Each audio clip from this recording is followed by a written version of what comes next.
Definitely এটা বলার অপেক্ষা রাখে না, যেহেতু আমরা আপাতত নির্বাচনকালীন কর্মব্যস্ততার কারণে অনেক বিজি রয়েছি।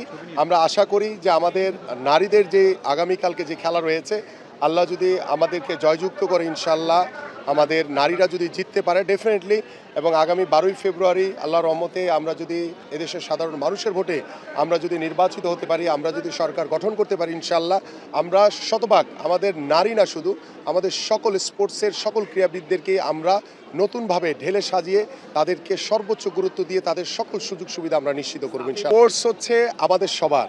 ডেফিনেটলি বাংলাদেশের ক্রিকেট বিশ্বকাপে আমরা খেলতে পারছি না, ডেফিনেটলি আমার মনে হয় যে এটি আমাদের যে ক্রীড়া কূটনীতি ছিল, আমরা আইসিসির সাথে কিংবা আমাদের অন্যান্য যারা ভারতীয় ক্রিকেট বোর্ড তাদের সাথে কথা বলে হয়তো আমরা এই সমস্যাগুলোর সমাধান করতে পারতাম। ভাই, স্পোর্টস হচ্ছে আমাদের সবার। আমি একজন ফুটবলার হলেও বাংলাদেশের সকল স্পোর্টস নিয়ে কথা বলার অধিকার আমার রয়েছে। আমার কাছে যেটা মনে হবে এটা নিয়ে কথা বলা উচিত, ডেফিনেটলি আমি এটা নিয়ে কথা বলবো। এবং যারা আজকে ক্রিকেটকে এইভাবে কলুষিত করে যারা ক্রিকেট বোর্ডে এখনও তারা বসে বিভিন্নভাবে প্রতিহিংসা পরায়ণ কথাবার্তা বলছে, আমি তাদেরকে বলবো যে আপনারা একটু সহনশীল হন, ধৈর্যশীল হন।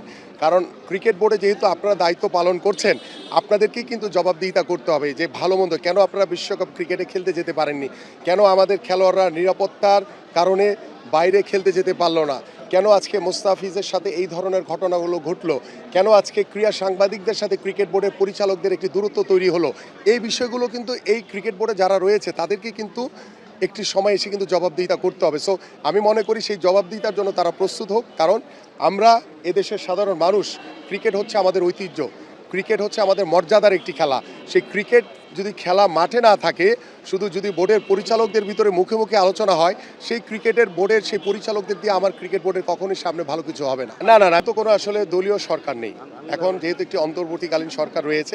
যদিও আমরা দেখেছি যে আমাদের যে সাবেক ক্রীড়া উপদেষ্টা তিনি কিভাবে ক্রিকেট বোর্ডকে কিভাবে প্রভাবিত করার চেষ্টা করেছেন, বাট ভবিষ্যতে আমি মনে করি যে সবাই আমাদের, তো সেই ক্ষেত্রে আমাদের শুধু কোনো ব্যক্তিগত না, আমাদের দেশের স্বার্থকে বড় করে দেখতে হবে, আমাদের খেলোয়াড়দেরকে স্বার্থ বড় করে দেখে আমরা আমাদের ভবিষ্যৎ ক্রীড়াঙ্গনকে সাজাতে চাই। ডেফিনেটলি এটা বলার অপেক্ষা রাখে না, শুধু আমাদের পক্ষ থেকে না, আমার মনে হয় সারা বাংলাদেশের মানুষের যে একটি প্রত্যাশা, সেই প্রত্যাশাটি দীর্ঘদিন পরে পূরণ হবে ইনশাআল্লাহ। ডেফিনেটলি আমি তো বলেছি, কারণ আমার বয়স যখন 3 বছর তখন থেকে আমি এই এলাকায় বসবাস করি, তো তখন থেকে আমি এই এলাকায় খেলাধুলা করেছি। তখন এত বাড়িঘর ছিল না, প্রত্যেকটি এলাকার মাঠে বিভিন্ন জায়গায় আমি খেলাধুলা করেছি। সো ছোটোবেলা থেকে কিন্তু এই মানুষগুলোর সাথে কিন্তু আমি বেড়ে উঠেছি।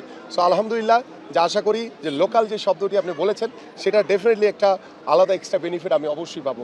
আমি একমাত্র মানুষ যে 5ই আগস্টের পর থেকে বলেছি যে আমরা ক্রীড়াঙ্গন চাই রাজনৈতিক মুক্ত, দলীয়করণ মুক্ত, এবং আপনাদের মিডিয়ার মাধ্যমে আমি যেটি আগেও বলেছি, আমি এখনও সেই জায়গায় রয়েছি। আল্লাহ যদি আমাকে কবুল করে, আমি ভবিষ্যতে টোটাল ক্রীড়াঙ্গনকে রাজনৈতিক মুক্ত করবো ইনশাআল্লাহ। এখন আমি কখনোই ক্রিকেট বোর্ডের এগুলিতে যাব না, কখনোই যাব না। ডেফিনেটলি বাংলাদেশের ক্রিকেট বিশ্বকাপে আমরা খেলতে পারছি না, ডেফিনেটলি আমার মনে হয় যে এটি আমাদের যে ক্রীড়া কূটনীতি ছিল, আমরা আইসিসির সাথে কিংবা আমাদের অন্যান্য যারা ভারতীয় ক্রিকেট বোর্ড তাদের সাথে কথা বলে হয়তো আমরা এই সমস্যাগুলোর সমাধান করতে পারতাম। কারণ আইসিসিরও একটি বাধ্যবাধকতা রয়েছে যে তারাও কেন এই ধরনের একটি সিদ্ধান্ত নিবে যে না, বাংলাদেশকে ছাড়াই তারা বিশ্বকাপ চালাবে। কারণ ডেফিনেটলি তারা যে ক্রিকেট কূটনীতির কথা বলছি সেখানে তারা ব্যর্থ হয়েছে শতভাগ। সব ধরনের খেলার খবর পেতে সাবস্ক্রাইব করুন, সঙ্গে থাকুন খেলার পাতার।